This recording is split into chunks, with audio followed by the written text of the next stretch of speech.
प्रणाम और सम्मान पूर्वक नमन। आप जुड़े हुए हैं महाभारत काल की कुछ अनकही, कुछ अनसुनी कहानियां। ये कहानियाँ बहुत ही मोटिवेशनल होती हैं, इंस्पिरेशनल होती हैं और बहुत ही एजुकेटिव होती हैं। हम इन कहानियों को अपने परिवार के साथ बैठ के सुन सकते हैं, अपने बच्चों को सुना सकते हैं और इनके द्वारा जो संदेश दिया जाता है हम उसे अपने जीवन में उतार सकते हैं। यदा यदा हि धर्मस्य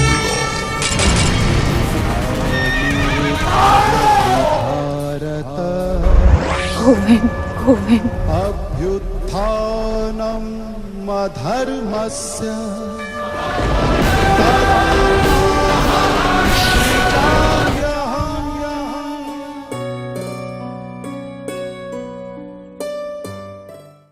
पिछले कुछ हफ्तों से मैं आपके सम्मुख महाभारत की वो कहानियां ला रहा हूं जो अधिकतर अनसुनी हैं और अनकही हैं। ये तो हम सभी जानते हैं कि कौरवों से जुए में हारने के पश्चात पांडवों को 12 वर्ष का वनवास और 1 वर्ष का अज्ञातवास मिला था। लेकिन बहुत कम लोग महाभारत की इस घटना से परिचित हैं कि अकेले अर्जुन को 12 साल का वनवास मिला था, क्योंकि उन्होंने पांडव भाइयों के बीच के आपसी समझौते को तोड़ा था। तो आइए सुनते हैं अर्जुन के 12 साल के वनवास के पीछे की पूरी कहानी।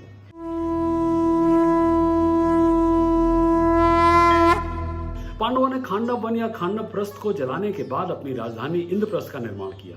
चूंकि इंद्र उस वन के रक्षक देवता थे, इसलिए उन्होंने अपनी राजधानी का नाम इंद्रप्रस्थ रखा। एक बार नारद मुनि इंद्रप्रस्थ आए। उन्होंने पांडवों से कहा, द्रौपदी आप सभी की पत्नी है, आप उसके साथ कैसे समय बिताने वाले हैं, इसके लिए कुछ इंतजाम कर लें। इस तरह आप सभी के बीच द्रौपदी को लेकर कोई कलह नहीं होगा। फिर नारद मुनि ने पांडवों को शुंड और उपशुंड नाम के 2 असुर भाइयों के बारे में बताया। उन्हें दरअसल भगवान ब्रह्मा से वरदान मिला था कि जब तक वे खुद को नहीं मारेंगे कोई भी उनका वध नहीं कर पाएगा। तब देवताओं ने दोनों भाइयों को एक दूसरे से लड़ने के लिए, उन्हें प्रेरित करने के लिए तिलोत्तमा नाम की एक अप्सरा को भेजा।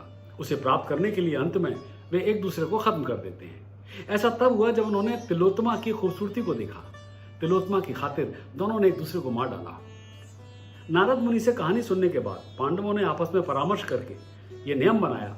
वो ये था कि प्रत्येक पांडव द्रौपदी के साथ एक साथ तक अकेले जीवन बिताएंगे और उस 1 वर्ष की अवधि में उनमें से कोई भी उनके कक्ष में प्रवेश नहीं कर सकता, और जिसने भी इस नियम का उल्लंघन किया तो उसे 12 वर्ष तक वन में रहकर ब्रह्मचर्य का पालन करना होगा।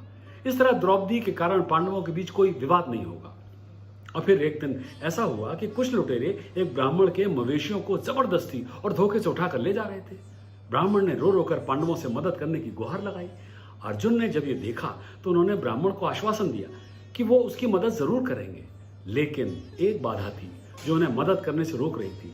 जिस कक्ष में अर्जुन ने अपने धनुष बाण रखे थे उसमें युधिष्ठिर और द्रौपदी विराजमान थे।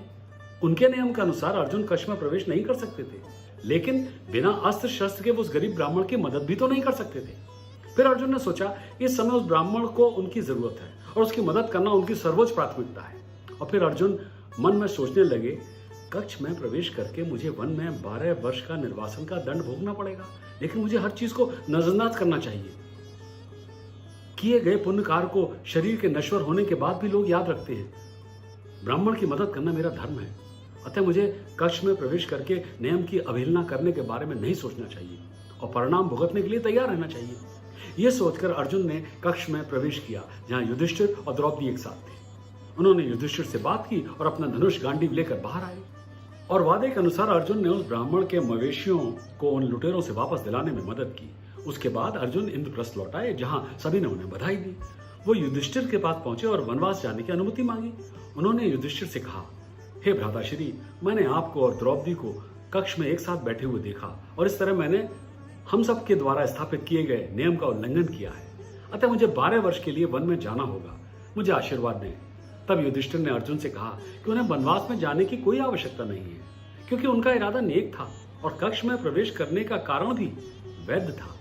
युधिष्ठिर ने आगे कहा कि मेरे मन में कोई नाराजगी नहीं है। छोटा भाई बिना किसी दोष के उस कक्ष में प्रवेश कर सकता है जहां बड़ा भाई अपनी पत्नी के साथ बैठा हो, मगर जिस कक्ष में छोटा भाई अपनी पत्नी के साथ बैठा हुआ है उस कमरे में प्रवेश करके केवल और केवल बड़ा भाई ही शालीनता के नियमों के विरुद्ध कार्य करता है।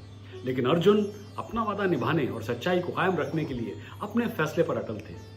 राजा युधिष्ठिर से अनुमति और आशीर्वाद प्राप्त करके वे 12 वर्ष के लिए वनवास में चले गए। कहानी खत्म। क्या सीखा हमने महाभारत की इस कथा से? यही कि सच्चाई, नियम, कानून अपनी जगह ठीक हैं, लेकिन नियम बनाकर हम अगर किसी की मदद नहीं कर सकते या फिर सच बोलने से अगर हम किसी की जान जाती है उसे नहीं बचा सकते तो वो किस काम का? एक बार एक कसाई एक गाय के पीछे उससे मारने के लिए दौड़ रहा था। तभी गाय एक गली में घुसी और गायब हो गई। कसाई जब वहां आया तो उसे गाय नहीं दिखाई दी, मगर वहां एक साधु महात्मा खड़े थे। उन्होंने अपने जीवन में कभी भी झूठ नहीं बोला था। उन्हें मालूम था कि गाय किधर गई थी। जब उन्होंने उसके पीछे हाथ में चाकू लिए कसाई को आते देखा तो वो समझ गए थे कि वो गाय को मारना चाहता है।